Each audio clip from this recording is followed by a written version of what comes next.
Bugun biz teri kasalliklari orasida eng nozik yoki tuzalishi qiyin bo'ladigan, agar noto'g'ri taktika asosida davolanganda tuzalishi qiyin bo'ladigan kasallik haqida gaplashamiz. Bu kasallik boshqa teri kasalliklaridan farqi terida kuchli qichishish bo'ladi. Qichishish natijasida insonning asabiga putur yetadi. Chunki kuchli qichishish insonni juda ham holdan toydirib qo'yadi yoki bezdirib qo'yadi. Boshqa kasalliklarda masalan asabiylashganda qichish boshlanishi mumkin, lekin bu kasallikka birinchi kuchli qandaydir sabablar tufayli kuchli qichishish boshlanadi va undan so'ng insonni psixoemotsional holatida ham salbiy o'zgarishlar bo'ladi. Tugunli qichima kasalligi yoki узловая почесуха deydi. Bu kasallik surunkali, qaytalanib turuvchi, sabablari juda ko'p, autoimmun kasallik hisoblanadi.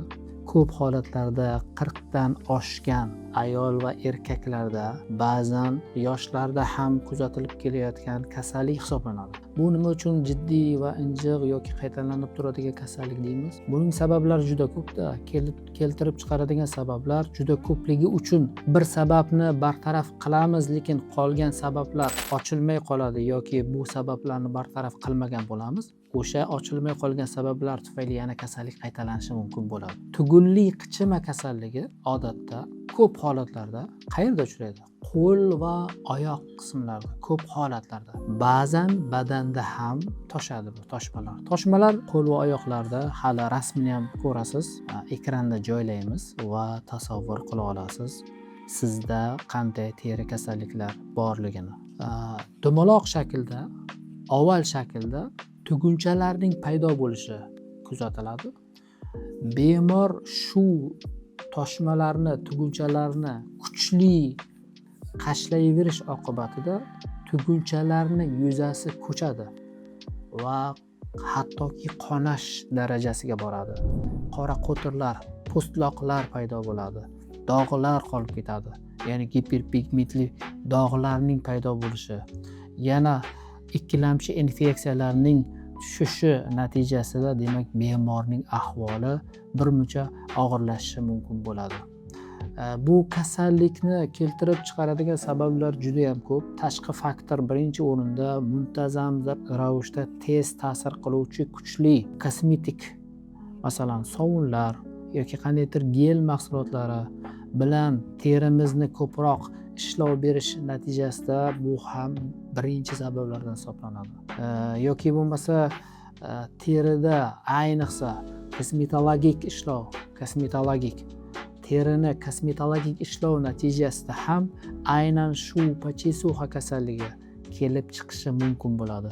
Ichkaridan endi bilasiz, aynan ko'p holatlarda bunda jigar va buyrak faoliyatida o'zgarish bo'lsa, bilib qo'yaylik, jigar va buyrak faoliyatida agar insonda o'zgarishlar bo'lsa, tugunli qichima kasalligi kelib chiqishi mumkin ekan. To'g'ri, oshqozon ichak traktida, jigar faoliyatida o'zgarishlar bo'lsa ham bo'lishi mumkin. Yana bitta sabablardan biri bu stress, yana bitta sabablardan bu autoimmun kasallik. Agar naslda, ajdodida, ota avlod yoki ona avlod tomonida shunday kasallik bilan o'tgan bo'lsa, albatta qandaydir sabab tufayli keyingi avlodga bu kasallik o'tishi mumkin ekan. Yana bitta eng asosiy sabablardan biri bu yoshligida atopik dermatit bilan chalinganda bu uzoq vaqt o'sha bemorni bezovta qilib kelishi oqibatida bu kasallikka ham o'tib ketishi mumkin degan teoriyalar ham bor. Ya'ni tugunchali qichima kasalligiga o'tib ketish ehtimoli bor ekan. Shuning uchun yuqoridagi sabablarni bartaraf qilish, tushkunlikka tushmaslik kerak. Kasallik sabablarini aniqlashtiriladi. Bemorni shifokor umumiy tibbiy ko'rik, ya'ni yaqindan terisini obyektiv ko'rikdan o'tkazib olinadi. Toshma elementlari o'qiladi, o'rganiladi va kerak bo'lsa bu kasallikni aniqlash uchun spetsifik analiz turlari bor. Umumiy qon tahlilida eozinofillar miqdorini bilishimiz kerak. Immunoglobulin E darajasi, kerak bo'lsa toshma yuzasidan biopsiya yoki gistologik tekshiruv qilib kasallik sababini aniqlashtirib olgandan keyin undan keyin umumiy kompleks lechение qilib davolasak pochesuxa tugunli qichima kasalligini davolasa bo'ladi. Antigistamin preparatlar faqat kuchli ta'sir etuvchi, kuchsiz emas, kuchli birinchi va ikkinchi avlod antigistamin preparatlaridan, ayniqsa kechki uyqudan oldin berish, hattoki 1 oygacha beramiz ba'zi bir preparatlarni. Geoposensibilizatsiya, organizmda ichkaridan inyeksiya yo'li bilan allergiyaga qarshi desensibilizatsiya amaliyoti bor. Muolajasi bor. Uni kuniga bir mahal tomchilatib 10 kun davomida albatta jigar faoliyati, ya'ni jigarning faoliyatini yaxshilovchi preparatlar bilan birga shu geoposensibilizatsiya preparatlarini qo'llash, tinchlantiruvchi preparatlar, mahalliy tarkibida gormoni kuchlirog'idan. Agar oldingi videolarimda men kuchsiz gormonlardan boshlaylik deymiz. Bu kasallikda gormoni kuchliroq mazlardan, kremlardan foydalanishdan oldin yarani, toshmani quritib olishimiz kerak kastillanniy buyog'i bilan. Chunki bemor qashlayverish oqibatida tuguvchalarning yuzasi ochilib ketadi, namlanish kuzatiladi. Buni kastillanniy buyoqlari bilan quritib olib, undan so'ng kremlardan, ya'ni gormonal krem mazlardan surish. Albatta 10 kun yoki 2 haftagacha bu krem mazlardan foydalansa bo'ladi. Undan so'ng namlantiruvchi kremlar, emollient kremlardan teri yuzasiga kuniga 2 mahal 1 oygacha sursa bo'ladi. 1 oygacha. Vrach shu kasallikni nazoratga oladi. Bemor bu kasallik uchun yilda 2 marotaba albatta dermatolog ko'rigidan o'tib turgani afzalroq.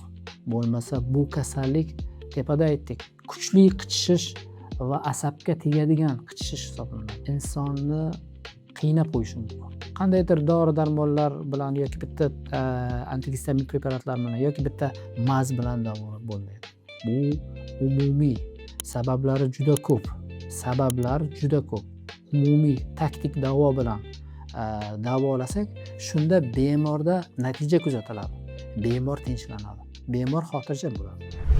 Mavzu oxirida aytaman, bu kasallikni davolash albatta o'z boshimchaligi bilan emas. Uy sharoitida davolashni taklif etmayman. Chunki bu jiddiyroq kasallik. Sabablarini aniqlashtirib olib, dermatolog ko'rigiga borganingiz va uning ko'rigidan o'tganingiz sizga birmuncha manfaatliroq bo'ladi. Bu videoni shu kasallik bilan qiynalib yurgan tanishlaringizga yuborib qo'ying. Siz bilan men dermatolog Jafar Sarikov bo'ldi. E'tiboringiz uchun rahmat. Salomat bo'ling.